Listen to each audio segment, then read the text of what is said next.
All right, let's get started. Thank you everyone for joining us for tonight's webinar. My name is Greta Zaro. I'm the organizing director of World Beyond War. This webinar is part of our ongoing webinar series that we do to talk about our campaigns for peace education, divestment, and closing military bases. And tonight's webinar is about the impact of U.S. military bases on the CHamoru people in Guam. Before we get started, I do want to read a message of solidarity that was given to me by Monisha Rios, who is one of our webinar panelists from a previous webinar who wasn't able to join us tonight, but she wanted to send this message of greetings to the CHamoru people of Guam from the island of Vieques in occupied Boriken, also known as Vieques, Puerto Rico. As our collective struggle to be free from the militarization and contamination of our ancestral lands continues, so too does our solidarity. Please accept our respect, love, and encouragement. We are with you. And with that, I want to turn over to Megan, who is one of our interns with the Close Bases campaign at World Beyond War, and she will be moderating and hosting this webinar tonight. So Megan, you can kick it off. Thank you. Thank you, Greta. So yeah, I'll just get right into it. So my name is Megan Beatty. I'm an intern with the Closed Bases campaign at World Beyond War. And throughout my research, I've been kind of most shocked to discover instances where military bases have displaced or negatively impacted indigenous and local groups of people for just purposes of having a base somewhere where it's not really needed. So that is kind of what motivated me to put an event together surrounding this topic and specifically explore the ways in which the military presence in Guam has negatively impacted the sovereignty and the health of the CHamoru people in Guam. And so I thank everyone for being here tonight and for joining us. I hope you're all healthy and well. I know these are stressful and scary times, so thank you so much for carving out some time in your schedule to be with us, because I think this is an important and valuable topic to learn about. So with that, I'll get to introducing our speakers. Tonight we have Dr. Sasha Davis and Leilani Rania Ganser joining us, and we thank them so much for being with us. Sorry, you guys disappeared for a second there. Something happened with my computer, but you're back. Sorry about that. Dr. Sasha Davis grew up in Arizona and earned his undergraduate and master's degree in geography at Northern Arizona University in Flagstaff. He continued to earn his PhD from Penn State University in 2003, completing his dissertation research on the effects of nuclear contamination on the Bikini Atoll on the Marshall Islands in the Pacific. Professor Davis has done extensive research on matters of militarization in the Pacific and continues to do research on contamination at or near military bases at Keene State College in New Hampshire, where he also teaches courses in human geography, tourism, and recreation. Prior to teaching at Keene State, Dr. Davis was an assistant professor in the Department of Geography and Environmental Science at the University of Hawaii Hilo, and prior to that taught at the University of Vermont. Professor Davis has published multiple books, most recently his new book, Islands and Oceans, Reimagining Sovereignty and Social Change, which came out just this past April. He has also published several essays in various academic journals, including an essay titled The U.S. Military Base Network and Contemporary Colonialism, Power Projection, Resistance, and the Quest for Operational Unilateralism. And I found Professor Davis through that essay, published in a journal, which was published in a journal called Political Geography in 2011. And we're so excited to have Professor Davis here with us. Thank you for joining us. And our second speaker tonight is Miss Leilani Rania Ganser. Ms. Ganser currently serves as the Grants and Impacts Coordinator at the Pulitzer Center on Crisis Reporting. Her experiences as a person who identifies as CHamoru and Kanaka Hawaii have encouraged and inspired her to include indigenous methods of storytelling into her writing and into public conversation. Her grandmother is a survivor of the Japanese occupation of Guam, and her grandfather and his family worked on the sugarcane and pineapple plantations in Hawaii. Her writings have appeared in outlets such as Vice, the Korean Policy Institute, In These Times magazine, and the Meridian's Feminism, Race, and Transnationalism journal. Leilani is not just a writer, but an indigenous cultural preservationist as well. She earned her bachelor's degree in political science and government from Reed College in 2019, and her activism spans multiple social issues. She studies colonial and gendered violence, as well as interactions between indigenous communities and the military. Prior to working with the Pulitzer Center, she served as an advocacy intern for the Gateway Center for Domestic Violence Services and as a climate justice intern for the Institute for Policy Studies. She has also served as a member of the Speakers Bureau for RAIN, the Rape, Abuse, and Incest National Network, since 2017. Her publications addressing the military situation in Guam and the Marianas Islands include articles titled "From Galapagos to Guam, U.S. Military Bases Are a Threat to Local Communities," and "In Guam, the Gravest Threat Isn't North Korea, It's the United States." We are so excited and honored to have Leilani here to share her personal experiences with us. So before I jump into our discussion questions, I just want to give Leilani and Professor Davis the option to if say anything about themselves if they wish. You guys have any opening remarks you wish to say, or should we just jump right into it? Could I say something super quick? Yeah, absolutely. Hafade, Guahusi Leilani Rania Ganser. I am a diaspora CHamoru, so I do want to preface and say that my experiences are very different than CHaMorus who are currently living on island, which includes my family. Just for other CHaMorus watching, I'm from the Cruz Martinez family, Familia Anjeje and Romeo. And I only speak from what I've learned from a lot of other CHaMorus who have fought for me to be able to learn this culture and share it with everybody else. So Sitios Malsi, Sainamasi, and Gwilodson, Gwila, Kausinya Malufanzo. Awesome, thank you guys. So with that said, I think I'll jump right into our discussion questions, unless Professor Davis, did you want to say anything?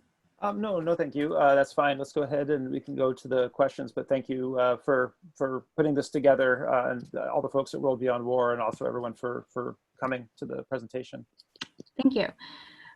Okay, so let's start. We're going to start off, and I'll just ask you, Leilani, if you don't mind sharing a little bit about CHamoru history and culture and how the U.S. military presence in Guam has affected you and your family personally.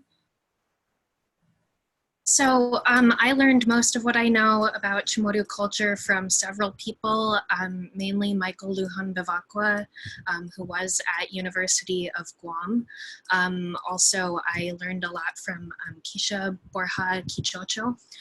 So I want to thank them for all of their writings and everything that they taught me. I am not an expert in CHamoru culture. And so one of the first things that I want to point out is a recent article in the Guam Daily News by Michael Lujan Bevacqua about changes in CHamoru culture. So the other reason I preface that is because CHamoru culture for me is different than what CHamoru culture was for my mom, was different than what it was for my grandmother, and so on. So there's one part, there's the pre-contact discussions of, sorry, let me start from the beginning. CHamoru culture for me starts with the story of Fu'una and Puntan. That is the creation story of Guahan, and as I was told it, Puntan and Fu'una were siblings, and Puntan was dying and gave his body to Fu'una in order to create what we know as the universe.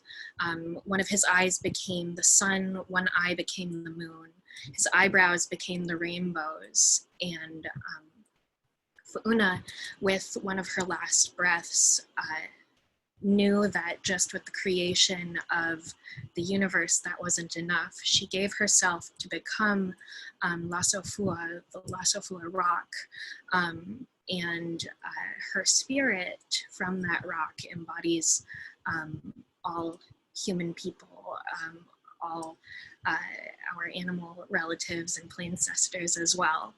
And that's a really important element of CHamoru culture for me, because it shows me that Guahan is the actual physical ancestor of mine. And that story tells us that a really important part of CHamoru culture is to protect the land of Guahan, the creation of Fu'una and Puntang. And so that's another reason that things are different for me as a CHamoru who lives off island. And that's one of the really unfortunate ways that the military has affected me and my family. The only members of my family who do not live on Guahan are my mother, my sister, my dad is, my adopted dad is American, and my two maternal grandparents. We're separated from our family. One of the hardest parts for me, one of the hardest ways that militarism has impacted me is that I'm so far away from everybody that I've wanted to speak about, speak to, and talk story with. Sorry, I'm getting a little bit choked up. There are also health impacts. So along with being far away from my family, health issues run in my family. I deal with an autoimmune disorder. My grandmother has diabetes, reproductive issues, all things that a lot of CHamorus are unfortunately very, very familiar with. But one of the reasons I wanted to bring up Sinya Bivakwa's article about the change in CHamoru culture is that for me, CHamoru culture is that story and how I put it into activism, which is different than what it was for my mom. Unfortunately, for my mom and her sister, having just gotten to America, they were not as allowed to is a weird way to put it, but not as allowed to engage in proudly being CHamoru the way that I am. And for my grandmother, it was, it's marked by a lot of trauma, not only because of the consequences during the war, but because she had to leave her family after the war as a 16-year-old to come here and give me what she thinks is a privilege. And it definitely is a privilege. I have a very different experience than my family back home. So that was a very long-winded way for me to say things, but that's the introduction, I suppose, that I'll give. Sorry for going so long. No, oh my gosh, no, not at all. And yeah, I mean, thank you so much. And I want to just take a moment to stand with you in your emotion and appreciate, and thank you for being willing to be vulnerable and share your story with us tonight. I really appreciate that. So no need to apologize for that at all. Now what we're going to do is get into a little bit of the militarism behind, like the reasoning behind the militarism and what's going on in Guam. So to turn over to Professor Davis, can you explain the U.S. military strategy behind placing military bases where they do, and why Guam is so hyper-militarized? Like, why is it such a strategic location in the military mind? Yeah, thank you. You know, just to also just say just a little bit about sort of my perspective, or where I sort of come from in all of this, is that, you know, I do not identify as indigenous of any place in the Pacific, even though this is a place where I've done a lot of research. And a lot of my interest in and kind of studies that have gone on out here really come from growing up around a lot of militarization in Arizona. And lived near a couple of the Air Force bases there. And when I was around 16, I started getting involved with, I started working for a group that was an anti-nuclear testing group. This is back when they were still doing a lot of nuclear testing at the Nevada test site. And so I would go up there and do kind of different activist actions and things in Nevada. And then as I kept going with school, I kept kind of looking at the way militarization affected different places, looking at Bikini Atoll and then Vieques and then Hawaii, and then looking at Guam and then Okinawa and Jeju Island. And so I don't have I don't have a lot of deep roots in any particular place or of the experience of a place. And so I kind of tend to come at things, I guess, in a little more broad way, trying to look for the interconnections between a lot of these different spots. And the reason I started kind of looking more at militarization in Guam, specifically starting, I guess, about a little over 10 years ago, was just because it's such a focal point of US military strategy globally, but particularly in the Far East, in the Asia Pacific. And if it's okay, I'm going to do a quick kind of share screen here just to kind of, because I think this map can help show some of the things that I'm going to talk about. Let's see. Oh, that's right. I forget that sometimes I have to hit more than one button to make it share. My apologies. Here we go. But to kind of understand why Guam has become this very important place in US military strategy and in terms of their efforts to militarize the island, you have to go back really to the late 1800s, particularly around the Spanish-American War, when the US started gaining all of these possessions out in the Pacific. And initially, some of these were called guano islands that were put under US control because they had, phosphate mining on it. But one of the things that starts happening in 1898, if you see some of these things like 1898, 1898, 1899, 1898, you can see this pattern here. And this is right when the Spanish-American War is going on, and the United States essentially really expands their external colonies. And if you look at sort of the geography of this, you can see, there's this line of islands going across the Pacific. And this is because during that time period, these were coaling stations. The Navy relied on coal and they had to be able to refuel to go across the Pacific.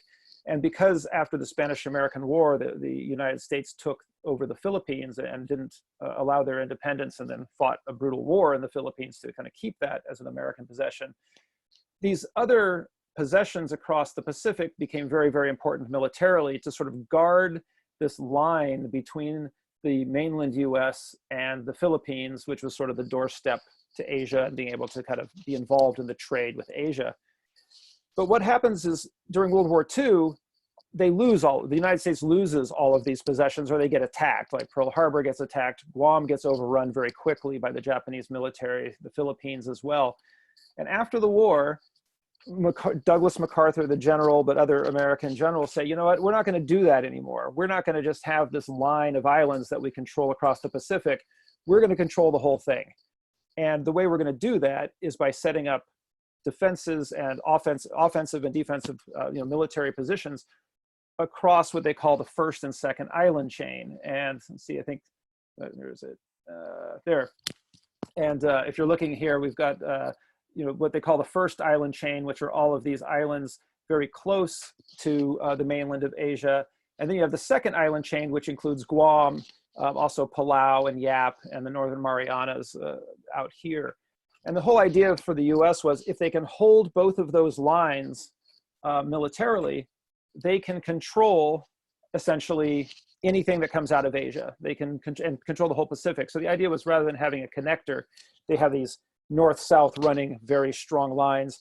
And part of this strategy is that they have to be able to hold every single part of these. They're like a chain, right? The weakest link, the weakest part is the weakest link. So you have to militarize sort of the whole thing. But Guam here really sits as this linchpin militarily on the Mariana Islands. And so from American strategic, kind of thinking, it's able to kind of control the space of who can go in and out of these areas closer to the first island chain. And then you also have major US bases in Japan and in South Korea and in Okinawa. And until the 90s, they also had them in the Philippines. And so you can see this kind of larger system. But one of the things, and I'll go ahead and do the stop share. Actually, I'll do one more picture here, which is, this is it's kind of an older map, but it shows a lot of the areas on Guam that has been militarized, that has been military property in these red areas. There's some other areas on this map not shown that were military and then were kind of released from military control, but there's also some areas on this map that were military control and then given back. But so that's one of the things too that happens on island is, one of the things I want to show on this map is just how much of Guam is under military control, like a third of it. But also that there's been this long history of kind of taking land and maybe giving some back, taking it again, that has gone on for quite some time. And so one of the things, to kind of get back to this question, let me go ahead and do the stop share here, is that to go back to the question of kind of why is Guam so important, it's partially its position where US forces can be close to Asia, but not too close to Asia, kind of as a backup position for a major base, but also because it is territory, because it's a colony, right? It's because it's a place that the United States can control. And one of the things that was starting to happen particularly in the 90s, was that you started getting very big protests in places like Okinawa to try and push out some of the American forces. You also got some time periods around like the Gulf War where certain countries, like so the early 2000s, certain countries didn't want to let the United States launch attacks from their territory because they thought that then politically they were somewhat liable for what happens with those attacks.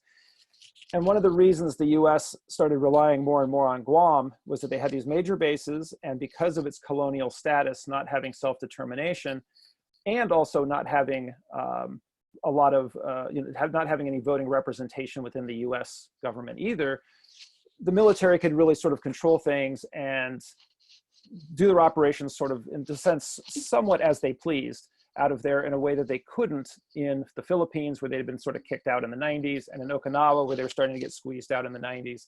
And they kind of the military saw Guam as this, quote, safer place. But one of the things that actually happens is that as the military tried to move a lot of things to Guam, people on island got, very upset, got very, very active, and actually blocked some of those plans, and certainly has slowed them down and made them have to cut back, because some of the initial plans in the early 2000s were to move 8,000 Marines plus dependents and everything from Okinawa to Guam. And I think some of those original plans, that whole idea, or that whole plan should have happened by now, but because of resistance on Guam, that's really been slowed down and blocked. And there's been some very successful actions, even though it was, even though it's to the US military, they thought they could kind of do whatever they want in a colony. Yeah. Thank you very much for that explanation. Definitely, I certainly learned a lot from that. So what we're going to do now is kind of talk a little bit about a very current military decision that was just made in terms of like militarization in Guam. And I want to give you both a chance to speak on this question. Recently the US military ended its uninterrupted rotations of bombers to Andersen Air Force Base in a plan to shift to a less predictable concept of operations. What do you think about this kind of abrupt decision to halt something that's been constant for a long time? What do you think is the reasoning behind it? And is it a smart decision? Is it going to have a positive or negative impact on the local people there? What do you both think about that?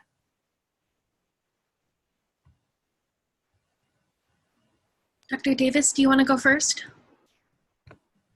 Sure, if you'd like. Yeah, it's an interesting decision because it comes right on the heels of course, the issue with the USS Roosevelt, the aircraft carrier that has all of the coronavirus cases pulling in. Also, they did that whole elephant walk where they kind of bring out all the bombers to kind of show them off, and then they kind of end the bomber presence. And so there was this kind of this strange sort of setup to this, because they'd have this continual bomber presence for decades. If you look at what some of the military spokespeople are saying, they're kind of claiming that this is just somewhat routine, even though it's obviously a major change, that it has to do with not being operationally predictable, right? That they don't want to kind of always have the same patterns, but you're kind of left wondering if there's something more to it. But some people definitely read this as a sort of a withdrawal of US power, but I'm not sure if I necessarily read it that way. I do see it as just kind of moving different things around. I don't necessarily see it as like a first step towards more withdrawals. I think it's about shuffling units and things like that personally. But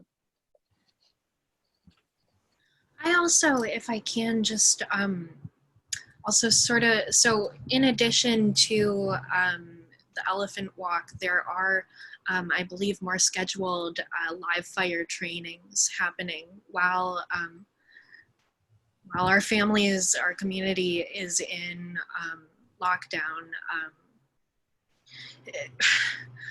I know that we'll get to this a little bit later, but I do just want to highlight the effects on mental health.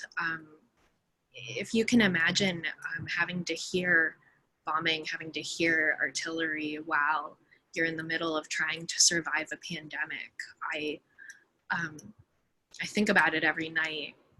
And on the issue of the bombers, one of the other things that that really troubles me about Guahan's position as this forward strategy outpost is the way that it implicates CHamoru people in US wars. 6 months before I was born, 2 B-52 Strato bombers took off from Guam's Anderson Air Force Base. And that base was actually recently found responsible for putting pool chlorine tablets, I think the brand was Pool Time, into the drinking water. So 6 months before I was born, those 2 Strato bombers would make the 34-hour trip to Baghdad, where they would drop 13 conventional air-launched cruise missiles as part of Operation Desert Strike. And that's a really difficult part of militarism that complicates things for me. I think every night about complicity, and just like a lot of Pacific Islanders, many of my family members are veterans. And I spoke to my grandfather about what I was going to say tonight, and he gave me the okay. So just one of the other effects of militarism in Guahan, in Micronesia, in the Pacific as a whole, is that Pacific Islanders make up a hugely disproportionate population of the US military. Pacific Islanders make up 249% more of the Army recruits than does the general population. They're also the ones dying at disproportionate rates. So at the height of the US invasion of Iraq and Afghanistan, Pacific Islanders from the US affiliated Pacific Islands, so that includes places like the COFA states that are not American citizens, they were dying, they had a casualty rate of 36 deaths per million. That's more than 7 times the national rate for military personnel. And the disparities between the treatment of, I know Dave Davis is gonna go off in the comments about this. One of the unfortunate things about that is there's such a priority to spend on the military in Guahan, but there's no consideration of the CHamoru people. And I think like another way that that's highlighted is a lot of our Manamko, as you mentioned in my introduction, I have a very close relationship with my grandparents, and I've learned a lot just listening to them. And my grandmother went through some really traumatic, awful things during the Japanese occupation of Guahan. And now 76 years later, in January, I was alone in a courtroom in DC listening to 4 members of the Department of Justice judge her account, judge her suffering. And they awarded her $10,000, which came out of Section 30 funds in Guahan. So it's tax money that was collected locally in Guam. going back to these war survivors.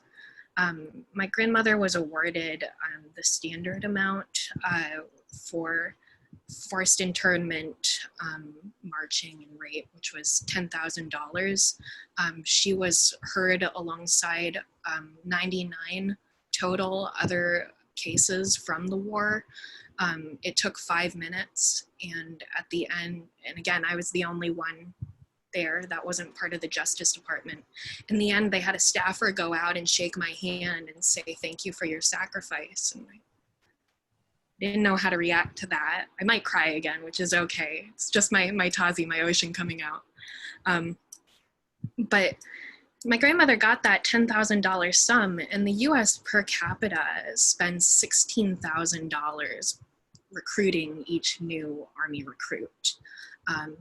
So it's just another one of those inequities that can often go unnoticed that I wanted to bring up. No, thank you so much for bringing that up. I think that was very valuable, and I thank you for adding that to our conversation. Yeah, so thank you so much. And going off of that, I want to talk about Leilani, something you wrote about in your recent article that you published in 2019, where you wrote that about 1,000 acres of Guam's remaining native limestone forest will be razed for plans for the Department of Defense's latest plans to increase military action. The sites of the planned buildup are culturally significant to CHamoru people, and artifacts continue to be unearthed as construction continues. Sorry, I'm stuttering a little bit. What is the current, do you know what happened with that? What's the current state of the limestone forest? Have they been raised? Are they, as the plans still to raise them, are they still thriving? How has that played out? There are some people participating right now who will know better than I do. The last I heard in March, it was remaining unclear whether or not public input was going to be taken into account before the Gov Guam signed the new agreement with Department of Defense. But I may be outdated in that. I have gotten a little lost since March in the news. So please correct me if I'm wrong, and I'm sorry that I'm fallible. All right, thank you so much, thank you. And what I want to talk about now is more about the sovereignty issues of the militarization, what that militarization in Guam causes for the CHamoru people. Leilani, you have written that aside from physical consequences, CHamoru people know the threats to sovereignty that military installations bring with them, and which has meant hundreds of years without self-determination or a system of rights. And Dr. Davis, you just published a book specifically on sovereignty and social change. So I want to give you both the option to speak on this. What does this lack of self-determination look like for the CHamoru people? Can you talk a little bit about specific consequences of this lack of rights that CHamoru people are afforded as compared to the rest of the United States?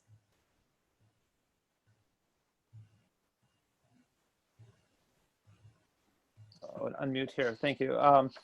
Yeah, I mean, the lack of political sovereignty and militarization totally go hand in hand, in Guam particularly, right? There's a kind of mutually reinforcing relationship where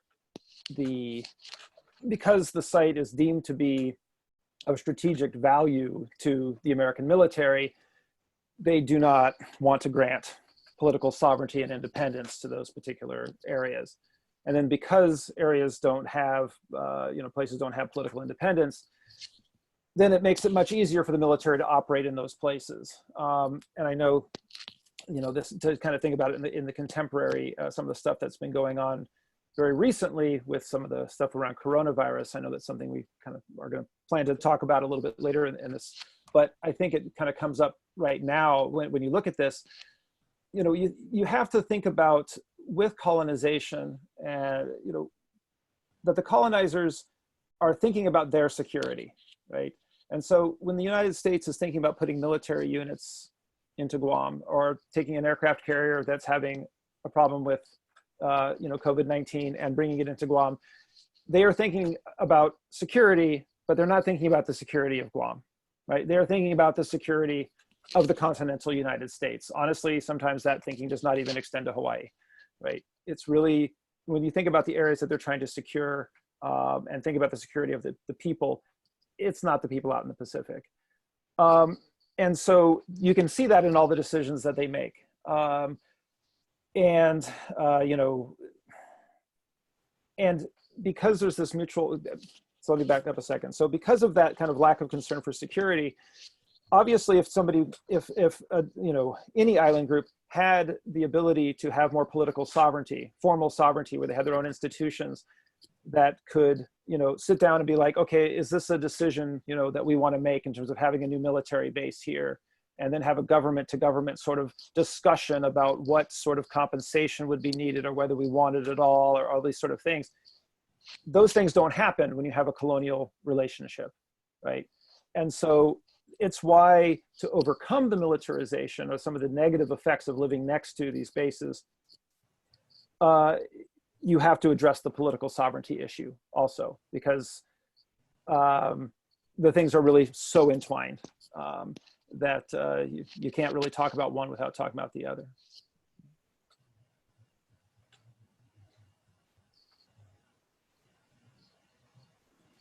Yeah, I definitely agree. Thank you for making those really good points. I have with me this America to the Rescue scrapbook, and while we're thinking of this, this has a lot of the newspapers that came out during the World War II period. And there's one in here, and the headline is U.S. Military Rules Guam. And I think about that a lot because Guam has been taken through periods of collective trauma, of traumas that the CHamoru people have experienced. And, it's interesting to see the militarism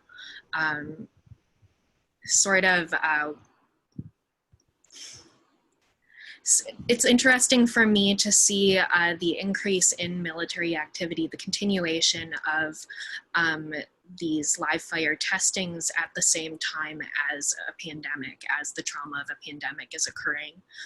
It has a lot of roots in the history, not just during the time 1898 on, but Guam has been a magnet of empire since 500 years ago. It's about to be the 500th year anniversary of the CHamoru people discovering Magellan.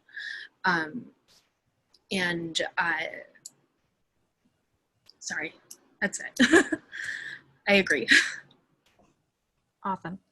Okay, thank you both so much for that. And I want to comment, someone just sent me a note that I am mispronouncing CHamoru. Thank you for that. I will correct myself. Thank you. So to talk a little bit more about what we've talked a little bit about the coronavirus pandemic and how it's affected the people on Guam. And we've talked a little bit about this, Leilani, in email exchanges.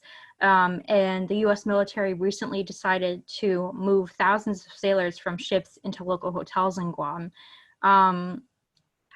Is this a threat to the local people there? Is this an endangerment of safety? What is your reaction to that? I think it is. Also, again, I want to preface that I am a diaspora CHamoru, so my opinion is going to be really different than even my family members who are on island experiencing this right now. But for me, it's just sort of overtly colonial to use the island as sort of a quarantine station. The way that the military has changed what they were relaying to the people after saying that only soldiers or sailors who tested negative would be in the hotels, to then not disclosing the status of anybody. I believe there was news that a soldier had broken the quarantine, and yes, in addition to that, the islands and waters are still being used as training grounds. So another issue is that more than half of Guahan is renters, and a lot of Guahan is not salaried as well. A lot of Guahan's workforce works in the tourism industry as well. The lockdown of the base impacts people's ability to go and get the food, as well as those who may be going back to other subsistence forms of feeding themselves. You know, it's not going to be safe to be getting food from the waters and the land potentially while the training is happening. In addition to the numerous mental health issues, and mental health is a really important part of immunity. So that's where I think I should. That's it. Thank you so much. Yeah, thank you for that insight. So we have a couple more questions and then we'll get to our Q&A. I know we wanted to have about 15 minutes for people to be able to ask questions. So we have 2 more discussion questions. So Dr. Davis, you explain in an article that you've written that protest movements have been effective in rerouting the planned geography of military action and causing the American military to rely more heavily on colonial overseas territories. Can you explain more or talk more about these protest movements and protest movements that have been successful and how they've been successful and how we can follow suit? You know, I think, and you know, have, you know, not, and this is not to sort of belittle the struggles of people living in the region who really, you know, live on these islands and whose security is being sacrificed to protect the security of faraway others, but sometimes I'll refer to this movement of military bases around the region as sort of a dance, right? Where the military wants to put something somewhere or keep something somewhere, but resistance movements come up because these bases are not necessarily good neighbors, I guess is a good way of putting it. There are all sorts of things around the, you know, heavy use of a lot of land, the noise and environmental impacts from, you know, training exercises, which takes up a lot of space and has a lot of impacts. And the military insists that they have to train where they base. And so these activities are, you know, not pleasant to be around. And because of this, and because of the local resistance to these bases and training areas, it forces the hand of the military in terms of where they can put a lot of these bases. And so if you take a look at an example like with Okinawa, a lot of the reasons that most of the American bases in Japan are in Okinawa to begin with is because to the government in Tokyo, they don't really consider Okinawa in a sense to be quite like the rest of Japan. And it's in a sense like an internal colony where they say, well, let the US put all their bases down in Okinawa. And part of the reason for that is there would be a lot more resistance in mainland Japan to having those bases nearby, even though there are, of course, other bases in mainland Japan. If they had all the bases from Okinawa distributed on the main islands, there'd be more resistance. So that resistance kind of keeps them out of there. And then in Okinawa, because the intense militarization has caused a lot of protests, particularly back in the 90s, there's this push to try and push some of the US military units out of there. And so the US started looking around the region, where can we put these units, particularly some of the Marine units? And they're like, well, can we put them in the Philippines? Well, no, because they got kind of kicked out of the Philippines in the 90s after, you know, Pinatubo erupted and some of the large protests that were going on in the Philippines. And they're like, well, where do we want to put them? And different countries were saying, you know, they don't necessarily want more. And then the US was like, well, I guess we'll move them to Guam. And I think they assumed that because of its colonial status that they'd be able to kind of have their will, you know, to do that. But of course, then people in Guam got very active and very motivated around, you know, the environmental impact statement process of the military buildup. And when they wanted to when the military wanted to put a firing range in Pagat on the east side of Guam, you know, people really resisted that and got that shut down. And now the military is trying to put it up at Ritidian on the north side of Guam. And so resistance really does work, but it sometimes pushes it to other areas. But I think that if you look at it at the larger kind of military context, there's a lot of places that the US military had been using as for bases and for training that they've been pushed out of, that a lot of people never thought they would have, you know, like being pushed out of the Philippines, not being able to use Kaho'olawe in Hawaii, being pushed out of Vieques in Puerto Rico. Protests do work, not all the time. You know, one of the other places I've been doing research is in Jeju Island in Korea. And there's been a lot of really intense protests, but they weren't really able to stop the construction of that base, but they certainly made it difficult. And so, you know, I think resistance is a really important thing to think about. And I think part of that resistance is also the, you know, people that stay very focused and committed to the idea of independence and self-determination, saying, you know what, if we're really going to deal with the military issue, we're going to have control over our own countries and our own islands. And I think just to, you know, kind of one last comment in that vein, you know, I think it's very interesting if you look at the different reactions or the different policies around coronavirus responses in Hawaii, Guam, and the Marshall Islands. The Marshall Islands, they have a compact or free association, but they are, you know, officially an independent country. They decided to just shut down and not let anybody in when the coronavirus started becoming a bigger problem. They had just had a measles epidemic and they had had a problem with dengue. And they're just like, that's it. We're not letting people come in. And to this day, they don't have any cases of coronavirus in the Marshall Islands. Whereas in Guam, I mean, obviously there were some cases that were already there, but then with the military sort of has an open door and it's very difficult to shut them out from even getting on island at all, but certainly even from getting off base. And so you have this much greater risk because you don't have that self-determination.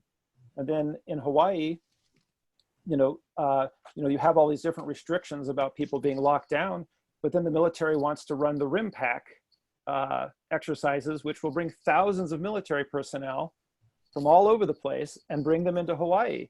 And again, it comes back to this idea of whose security are they concerned about? Because I guarantee you they're not going to be running these kinds of drills and things off, you know, they're not going to be bringing all these people into, into a place on the mainland to do those kinds of exercises during this pandemic. But they're just not concerned about the sovereignty of others. And that's, I think, why it's so critical that people on these islands are able to get that sovereignty themselves, because I think that's really a solution. And it's been part of the narrative of the U.S. Navy, particularly since the 1890s.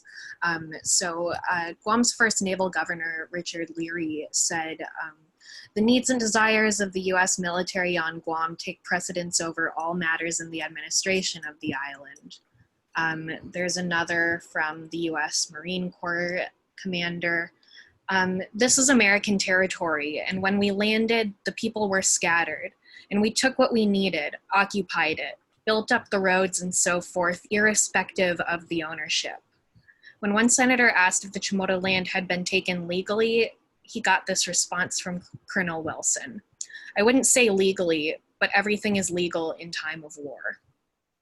And so that's another reason that Guahan's position as sort of a forward base, as the U.S. is always in a position of war, in a position of offense and defense at the same time. It's gambling with other people's lives. Absolutely. Thank you both for that explanation, those explanations. I know we need to get to our Q&A. I want to ask just one last question that I think is important. So Leilani, you've written that few families have received a little, if any, compensation for the land stolen from them for the construction of military bases or for severe health problems that have been caused by exposure to weapons stored on these bases or chemicals stored on the bases. What should be done? What kind of compensation should people receive? Or, I mean, obviously there would be still, I mean, we're so far away from ever making this right, but what could be done to make this right? Madonna Thunderhawk of the Lakota Law Project says that the only reparation for land is land.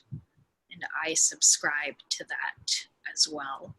I did want to, again, in the Treaty of Paris that the U.S. signed at the end of the war, the U.S. waived the Chamorro people's ability to ever ask for reparations from Japan, which is why, unfortunately, the Chamorro people have been sort of at a loss to find reparations for what happened during the war. And there's another quote that I wanted to share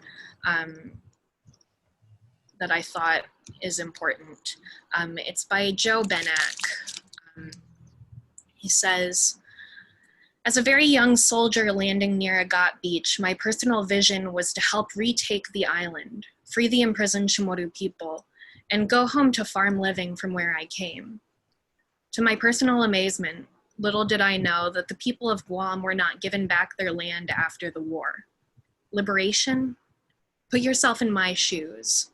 When you come here willing to give your life, you come to free people that have been imprisoned. You don't come here to take their soil." So that is my opinion. Thank you so much. I appreciate you both being here with us to speak, and thank you so much for sharing your insight and your knowledge. We have about 10 minutes left, and we can reserve that for Q&A from participants. You guys can unmute yourselves if you have a question, or if you'd rather not speak, you can type a question in the chat. And with that, I'll turn it over. Yeah, we have a couple of questions that have come in the chat, so feel free to keep adding more questions. And if you do want to raise your hand and we can unmute you, to raise your hand, just click participants and then click raise hand. And if you're on the phone, you can press *9, which also raises your hand and we can unmute you. But in terms of some of the questions that have come in, one person asks, are they going to keep a rotating presence of bombers on the island? So maybe the panelists can clarify that a little bit. Can you clarify the change that has happened and whether a rotating presence of bombers will continue on the island?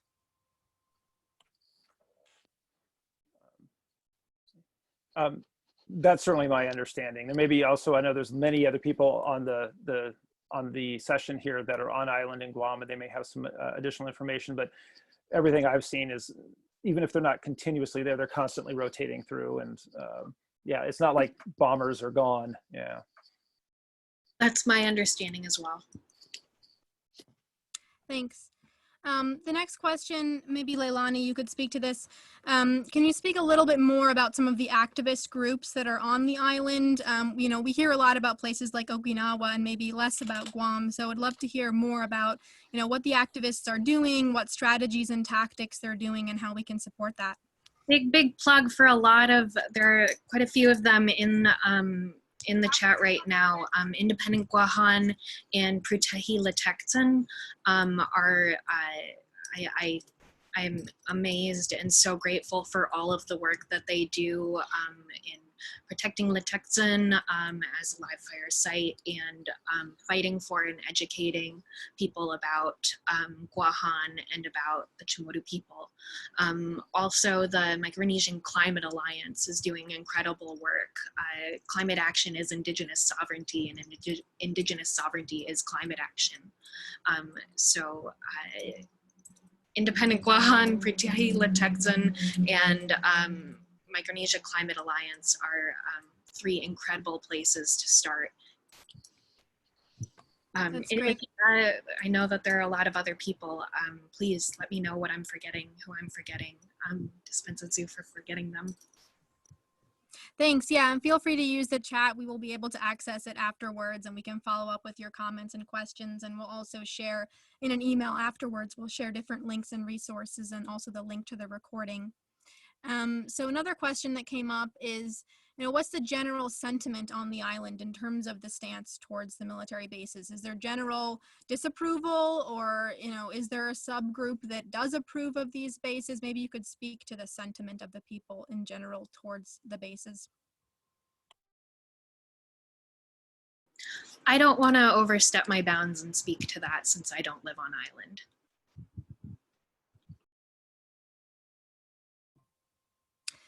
There's another question here about mental health. How likely are Islander veterans to get PTSD treatment when there are so few healthcare providers on the island? How can we help with this? Half a day, Mama. So I don't know.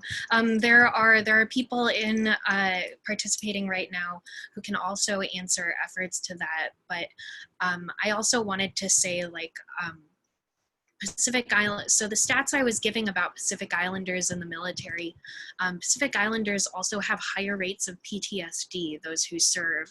I heard from one scholar. Oh, I'm blanking on his name. He's from Samoa.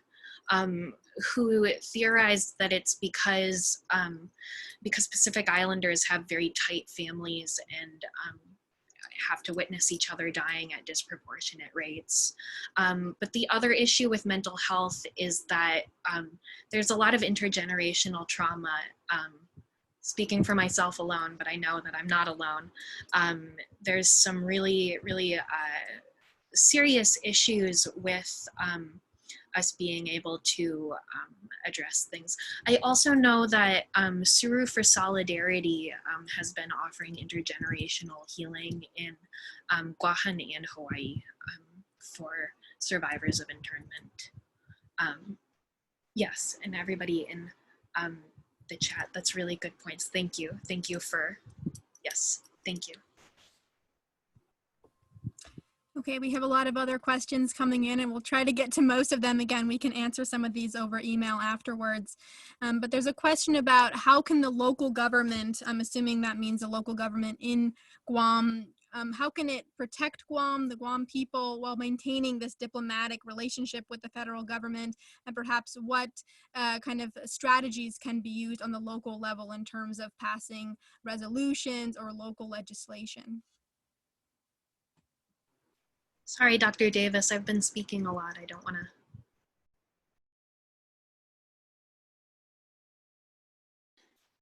Gosh, I don't necessarily want to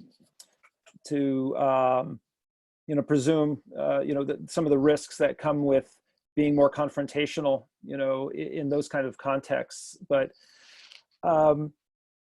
it seems to me that, in some of the things I've been looking at in terms of like issues of sovereignty or places trying to get more self-determination, one of the phrases that kind of comes to mind is this idea that like kind of formal follows effective. In other words, formal sovereignty, kind of having official sovereignty, tends to happen after you push and say, you know what, we're going to start controlling these particular things, like around whether it's particular jurisdictions, certain areas, or in the realm of certain kinds of policies. If you start saying, you know what, these policies that are coming from the federal government from far away are really not working for us, and you start pushing back, that kind of the more you actually take over effective control, then formal control can sometimes kind of follow that process. I think that, there's a guy that I, interviewed a lot in the Marshall Islands, and he would say that, during the time period before 1986, when the Marshalls were really controlled, very directly as part of the trust territory of the Pacific by the US, he said, we could go, quote, bang the tin cup. He said, go to Congress and try to bang the tin cup and see what we could maybe get. But they knew they were coming from a position of weakness, those sort of things. And so, and being polite and all that can maybe get you something. But he said that, until people started really talking about the potential for independence or free association or these other sort of things, and actually getting into a process of negotiation around it, you just, and that's still something that even is going on even with these other countries that have these free association agreements. But I guess, that's sort of what I'd have to say about it, is that I think that the more forceful people say, no, this is the needs of this place, it doesn't always get necessarily listened to, but it also, I think, energizes the people in those places to also kind of work towards more self-determination, because in the end, it's rare that self-determination is granted without people pushing for it. Yeah, pushing hard. Yeah.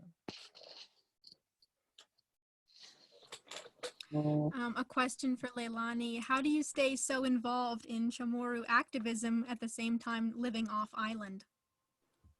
It's hard, and I'm always afraid that I'm not doing it in the right way, just to be very upfront.